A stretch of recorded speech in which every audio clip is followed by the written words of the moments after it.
पहली बात तो ये है कि ये ना होने से तो बेहतर है, इसमें कोई शक नहीं है। यानी अगर डिफ़ॉल्ट होता तो उसके बहुत ज़्यादा रिपरकशंस होते हैं। एटलीस्ट ये है कि डिफ़ॉल्ट जो है ना वो अब अवॉइड किया गया है, और इसका मतलब ये है कि तो ज़्यादा खुशी मेरे ख़्याल में इसलिए नहीं होनी चाहिए कि ये 23वां प्रोग्राम है IMF का सिंस क्रिएशन ऑफ पाकिस्तान।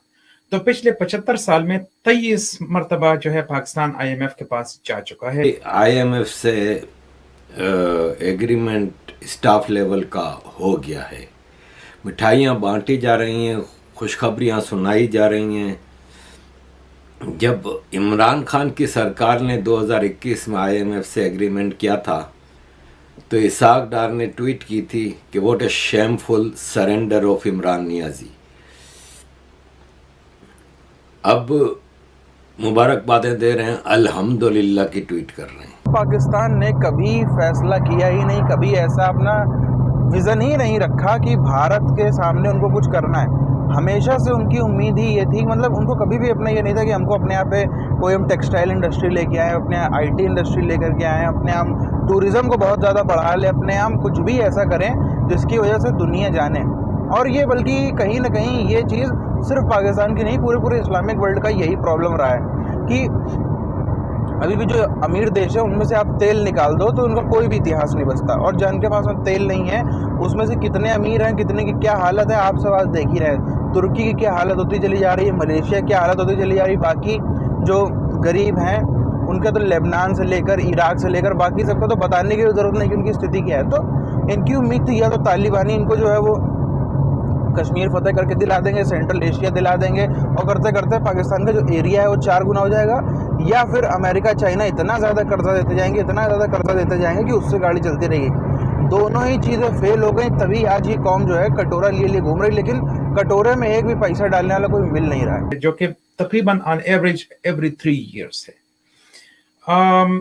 इसका मतलब ये है कि या तो IMF में कोई मसला है और या पाकिस्तान में कोई मसला है, क्योंकि जब आप 23 मरतबा आप किसी डॉक्टर के पास जाते हैं और फिर भी आपका इलाज नहीं हो रहा है और आप सही नहीं हो रहे हैं, तो या तो उसमें डॉक्टर में कोई मसला है या मरीज जो है ना वो ठीक नहीं होने वाला है, इसका ये मतलब है।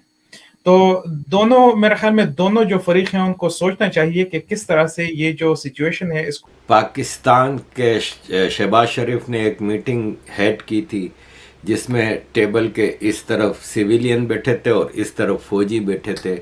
वो दरअसल इकोनॉमिक रिवाइवल प्लान के लिए एक कमेटी बनाई गई थी जिसमें आधे सिविलियन थे, आधे फौजी थे। जो सिविलियन थे वो सारे पॉलिटिशियन थे जिनको अलिफ बे भी नहीं पता इकोनॉमी की, और फौजी थे, फौजियों का इकोनॉमी से क्या ताल्लुक है। पाकिस्तान ने $23 बिलियन, ठीक है, $23 बिलियन पाकिस्तान ने वापस देने हैं। अब $3 बिलियन से तो जाहिर है, मतलब अब आप देखें कि $3 बिलियन से क्या हो सकता है। इसी वजह से पाकिस्तान ने न सिर्फ IMF के पास जाना है बल्कि चाइना के पास जाना है, सऊदी अरब के पास जाना है और UAE के पास जाना है, जो कि 3 मेजर क्रेडिटर्स हैं पाकिस्तान के। तो अभी पहले ये होता था कि जब सऊदी अरेबिया और UAE गारंटी देते थे तो एक फारिग आदमी है, सिर्फ नवाज शरीफ का समधी होना इसकी क्वालिफिकेशन है। उसने अगर इकोनॉमी संभालनी होती तो बात ही क्या है। अजीज़ दोस्तों, शब्बर जैदी जो इमरान खान के दौर में फेडरल ब्यूरो ऑफ रेवेन्यू के डायरेक्टर थे, उन्होंने अभी कहा है कि इमरान खान की सरकार ने पाकिस्तान इकोनॉमी को $100 बिलियन से ज़्यादा का झटका दिया है। एक बहुत बड़ा सिस्टेमिक इशू जिसको कहते हैं या स्ट्रक्चरल इशू जो है वो इस वक्त बना हुआ है, और ये सिर्फ शहबाज शरीफ गवर्नमेंट की बात नहीं है, ये उससे पहले इमरान की इस तरह से थी, इससे पहले जो है वो नवाज शरीफ की, बेनजीर की, हर एक गवर्नमेंट का ये मसला रहा है कि उन्होंने कभी भी जो कि एक्चुअल रिफॉर्म्स की जो जरूरत थी वो अभी तक किसी ने नहीं की, because it is politically inconvenient.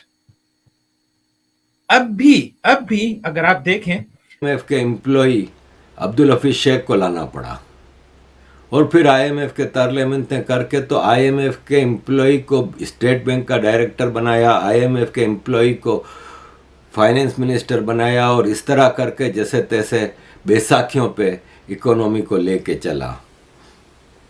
Imran Khan के पास आज भी कोई प्लान नहीं है इकोनॉमी का।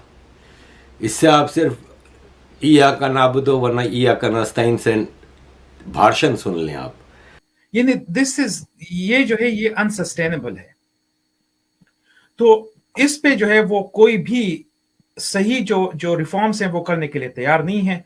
जो IMF जो रिफॉर्म्स डिक्टेट करते हैं वो तो कुछ भी नहीं है एक्चुअली। इससे बहुत ज्यादा पाकिस्तान ने करना होगा, और उसमें सबसे जो इंपॉर्टेंट चीज है वो टैक्स जो बेस है उसको ब्रॉडन करना है। That is the most important step which Pakistan must take. That's the first thing. Second world war के दौरान अमेरिका, इंग्लैंड वगैरह 44 कंट्रीज ने IMF की बुनियाद रखी, और IMF का मकसद होता है उन थर्ड वर्ल्ड कंट्रीज की इकोनॉमी को सहारा देना।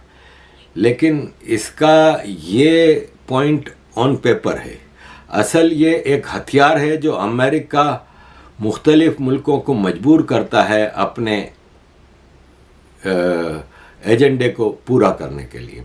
या वो एक्सपोर्ट्स करते हैं, ठीक है, उनसे पैसे आते हैं, और या वो टैक्सेस से पैसे आते हैं। ये दो तरीके हैं और कोई तरीका नहीं है, ठीक है। अब पाकिस्तान के एक्सपोर्ट्स को भी जरा देख लें कि वो भी बहुत ही लिमिटेड एक्सपोर्ट्स हैं पाकिस्तान के, और वो भी एग्रीकल्चर बेस्ड हैं। यानी इस वक्त हम जो है ना वो 21st सेंचुरी में हैं। आप जरा नेबर को देख लें, इंडिया को देख लें, और उसके एक्सपोर्ट्स को जरा देख लें, और फिर पाकिस्तान के एक्सपोर्ट्स को जरा देख लें। जैसे कि इस वक्त पाकिस्तान के ऊपर टोटल कर्जा जो है ना वो 140 बिलियन डॉलर का है, और हमारे बजट का आधे से ज़्यादा हिस्सा खाली कर्जे की इंटरेस्ट और किस्तों में चला जाता है। पाकिस्तान ने इस साल दिसंबर तक 10 बिलियन डॉलर की पेमेंट करनी है, लेकिन पाकिस्तान के पास इस वक्त सिर्फ 3.5 billion dollar foreign exchange reserve में है। तो ये जो है ना ये सबसे बड़ा जो एलिफेंट इन द रूम है वो है मिलिट्री एक्सपेंडिचर, जो कि बहुत ज्यादा बढ़ गया है और जिसको बहुत ज्यादा कम करने की और कर्टेल करने की जरूरत है, लेकिन कोई भी उसको नहीं कर सकता है। तो जाहिर है जब आप इतना बड़े जो एक्सपेंडिचर है आपका जो उसको अगर आप कंट्रोल नहीं कर सकते हैं, तो बाकी छोटी छोटी जो चीजें जो हैं वो इकोनॉमिक वो फिर पॉलिटिकली जो है वो इनकन्वीनियंट हो जाती है। जब तक कि उसको ये श्योरिटी ना हो कि ये डिफॉल्ट नहीं करेगा, और जब वो देखता है कि IMF ने इससे एग्रीमेंट किया है तो ये एक तरह की गारंटी हो जाती है कि हाँ भाई हम इसको डिफॉल्ट नहीं होने देंगे।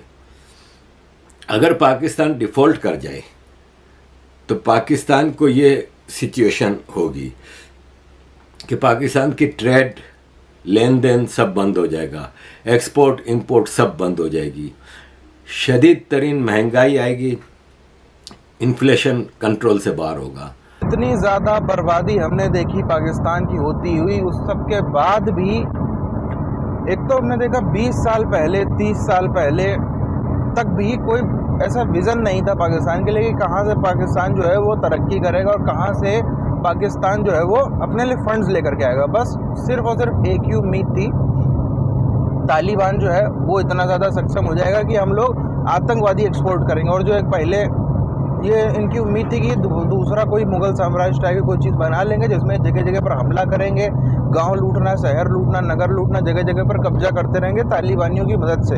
इनकी उम्मीद थी कि कश्मीर पूरा फतेह होगा, दिल्ली तक चला जाएगा, इनको उम्मीद यही थी, और उसी के आधार पर पूरी जो है वो कौम के फैसले थे। दूसरी चीज़, अगर ये ऑप्शन फेल होता है तो भारत के खिलाफ जो लोकेशन है उसमें अपने आप को भारत को रोकने वाला दिखा करके कभी अमेरिका से, कभी चाइना से, कभी किसी से ऐसे करते करते जो है वो फंड मिलता रहेगा। दुनिया इनको पालती रहेगी। क्यों? क्योंकि ये भारत के बगल में है, ये भारत को सबसे ज़्यादा डिस्टर्ब कर सकते हैं, भारत को सबसे ज़्यादा परेशानी दे सकते हैं, और ये भारत को जो है वो सबसे ज़्यादा हम कह लें तो पूरी इकॉनमी बैठाने की क्षमता रखते हैं अलग अलग तरीक़ों से। चाहे वो देश के अंदर दंगे करवाएं, चाहे वो खालिस्तान का मामले को ऊपर लेके आए, चाहे वो भारत के अंदर में ड्रग्स ज़्यादा फैलाएं, कुछ भी कराएं, बॉम्ब ब्लास्ट करवाएं। पाकिस्तानी वो है जो दुनिया में किसी को भी यदि भारत को नष्ट करना है तो वो पाकिस्तान को 10, 20, 50 बिलियन डॉलर थोड़ा करके देते रहो और पाकिस्तान उसमें मदद करेगा। ये प्लान भी बड़ी बुरी तरीके से फेल हो गया। तभी यही नतीजा है जो आज ये कौम इस जगह पर पाकिस्तानी पहुंच गए। यही नतीजा है जो आज भी कहीं से कोई फंड नहीं मिल पा रहा है अपने देश में। कभी उम्मीद ही नहीं थी कि खुद कमा के खाना पड़ेगा।